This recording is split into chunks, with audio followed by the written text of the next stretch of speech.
आज कराची किंग और मुल्तान सुल्तान का मैच यकीनी तौर पर बड़े महसूस हुए होंगे आप सारे। और कराची किंग के फैंस ने खूब इंजॉय किया होगा और मुल्तान सुल्तान के फैंस ने भी जो है तो लास्ट के ऊपर उन्हें मायूसी हुई है, लेकिन शुरू में उन्होंने भी खूब इंजॉय किया होगा क्योंकि दोनों टीमों ने आज बड़ा अच्छा खेला है। जब इब्तदाई में जब टॉस जीत के मुल्तान सुल्तान को दावत मिली है और उस वक्त ये लग रहा था कि पिच के ऊपर ग्रास है और इस ग्रास पे जो है तो स्कोर जो है तो 160 और 170 जो था, ये जो था तो टारगेट एक अच्छा टोटल होगा। चूँकि विकेट के ग्रास को देखते हुए लग रहा था कि इससे ज़्यादा स्कोर नहीं हो सकता, लेकिन बहुत ही शानदार जो बैटिंग की आज रिजवान ने, उन्होंने 61 गेंदों के ऊपर 105 रन की बेहतरीन इनिंग्स खेली है। और उसके साथ उसकी जो सपोर्ट की है वो कामरान गुलाम ने बड़ा उम्दा बैटिंग की है, 36 स्कोर किया। और उसके बाद ब्रसफिल ने स्कोर किया, 44 नॉट आउट रहे। और इनकी बेहतरीन बैटिंग के बदौलत जो है तो 235 रन का टारगेट मिला है कराची किंग्स को। और कराची किंग का ये लग रहा था कि ये 235 एक पहाड़ जैसा टारगेट है, जो कि तमाम माहिरीन ये कह रहे थे कि 170 रन का टारगेट जो है तो वो भी बड़ा अच्छा और सफिशेंट टारगेट है और दूसरी टीम के लिए इतना आसान नहीं होगा इस पिच के ऊपर ये स्कोर करना। लेकिन मैं दाद देता हूँ कराची किंग को कि जब इब्तदाई में उसके 3.2 ओवर पे 44 स्कोर था, उन्होंने इब्तदा बड़ी जारियाना की है। ख़ास करके सफ़र्ट ने बड़ा अटैक किया है बॉलर्स के ऊपर, मुल्तान के बॉलर्स के ऊपर।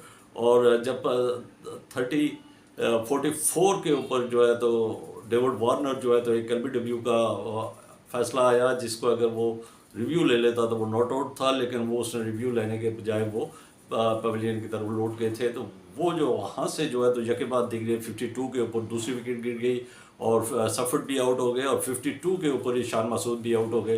तो उस वक्त लग रहा था कि जब आज मुल्तान जो है तो वो इजीली जो है तो ये हार जाएगा और ये टारगेट चेस करने में नाकाम रहेगा।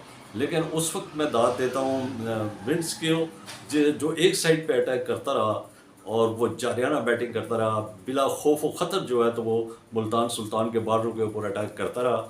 और साथ साथ मिनास जो था तो उसने इनिंग्स का तो किया है, लेकिन वो भी जल्द आउट हो गए 79 के ऊपर। ये चौथी विकेट कराची किंग की गिरी और वहाँ पर जब खुशदिल शाह आया तो खुशदिल शाह ने जो है तो विंस का पूरा साथ दिया और विंस ने जो है तो वो जारियाना और खुशदिल शाह जो है तो वो सिंगल और डबल और एक और दो करके तो वो उसको मौका दे रहे थे और अपने आप को एडजस्ट कर रहे थे। और विंस जो है तो वो आगे बढ़ रहा था और उसने बड़ी जारियाना बैटिंग की है। उसने 42 गेंदों के ऊपर 101 रन किए और 43वीं गेंद पे वो आउट हो गए थे, रन आउट हो गए थे। और इसमें 4 छक्के और 14 चौके शामिल हैं उसके इस सीरीज़ में। और उसने बड़ा उम्दा बैटिंग की है और उसकी बैटिंग की बदौलत ये है कि 235 का टारगेट जो एक मौके पे 52 पे 3 खिलाड़ी आउट हुए, तो ऐसा लग रहा था कि ये टारगेट मुल्तान कराची किंग के लिए बड़ा मुश्किल हो जाएगा और कराची किंग के हाथ से ये मैच निकल रहा है। लेकिन विंस ने जो है तो उसी मैच को जो है तो वो एक दफ़ा लग रहा था कि ये, लेकिन वो मुल्तान सुल्तान के जबड़े से उसने ना वो मुल्तान सुल्तान की जीत को छीन के अपने हक में किया और उसका साथ भरपूर साथ दिया है खुशदिल शाह ने। और उसने भी बड़ा उम्दा जो है तो बैटिंग की है, उसने भी बड़ी जारियाना बाद में बैटिंग शुरू कर दी थी।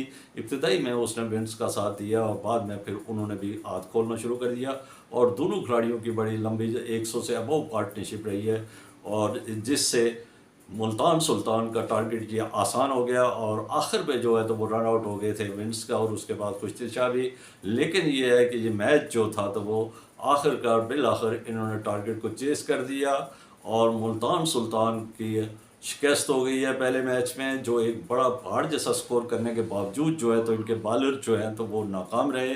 सवाए आकिब जावेद के उसने 3 खिलाड़ियों को आउट किया, वो उसकी उम्दा बॉलिंग थी और कुछ उसने भी फुल टॉस वगैरह और नो बॉल्स वगैरह की हैं। लेकिन ये है कि कहा जा सकता है कि इस सिचुएशन में उसकी बड़ी उम्दा बॉलिंग थी और उसने 3 खिलाड़ियों को आउट किया। जॉर्डन जो है तो खासे महंगे रहे इनके खिलाड़ी और जॉर्डन की बॉलिंग कोई इतनी अच्छी नहीं थी, डेविड विली की भी इतनी अच्छी नहीं थी। तो ये सिचुएशन जो थी तो ये एक मुल्तान सुल्तान के हाथ से विंस और खुशदिल शाह ने छीन ली है।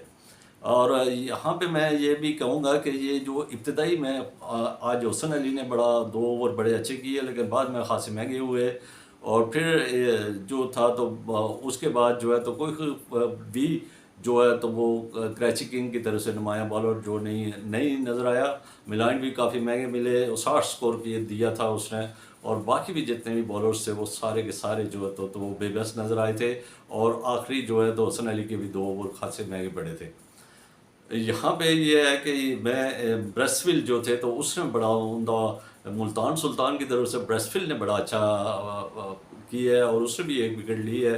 और ब्रेस्टफिल जो है तो उन्होंने बैटिंग भी बड़ी अच्छी की, 44 स्कोर किया था, लेकिन नॉट आउट रहे। और इस तरह जो है तो 234 रन्स का टारगेट तो सेट किया और 235 रन इन्होंने बनाने थे। और मुल्तान सुल्तान जो है तो आज अच्छी बैटिंग करने के बावजूद जो है तो वो आज मैच हार गया है।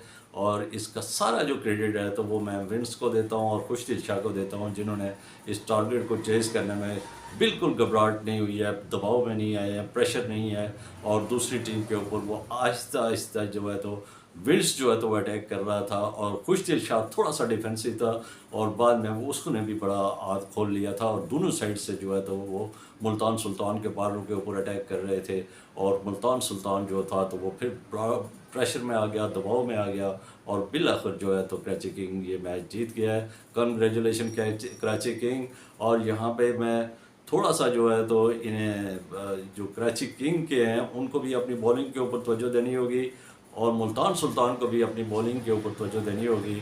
और नेक्स्ट मैच के लिए जो है तो इन दोनों को जो है तो, बाकी तो इनकी बैटिंग्स तो दोनों की बहुत बड़ी अच्छी है माशाल्लाह, दोनों जो है तो स्ट्रांग टीमें हैं, लेकिन बॉलिंग के हवाले से जो है तो दोनों टीमें का थोड़ा सा कमज़ोर पहलू नज़र आया है। तो इन दोनों को अपनी कमज़ोरियों के ऊपर नेक्स्ट जो मैच हैं, अपकमिंग मैच जो हैं तो उनके ऊपर तवज्जो देनी होगी, और ताकि मज़ीद दिलचस्पी हो। जो आज का मैच था ख़ासा दिलचस्प रहा है, और मैं चाह रहा हूँ कि इसी तरह इंटरटेनमेंट भी हो और साथ क्वालिटी भी हो। एक इंटरटेनमेंट के साथ साथ क्वालिटी क्रिकेट भी हो। तो क्वालिटी क्रिकेट के लिए ये हमारे यंगस्टर को भी ये मौका मिले कि वो सीनियर्स और इंटरनेशनल जो खिलाड़ी हैं उनसे उनसे मुस्तफ़ीद हो। ये भी तमाम फ्रेंचाइजीज से मेरी रिक्वेस्ट है कि वो अपने यंगस्टर को जो है तो ज़्यादा से ज़्यादा अपने सीनियर्स खिलाड़ियों के और साथ साथ इंटरनेशनल खिलाड़ियों के तजर्बे से मुस्तफ़ीद होने के लिए उन्हें भी मौका दिया जाए। अब तक के लिए इतना ही, मुझे दीजिए इजाज़त। खुश रहिए, आबाद रहिए, और इस चैनल के साथ जुड़े रहिए। अल्लाह हाफ़िज़।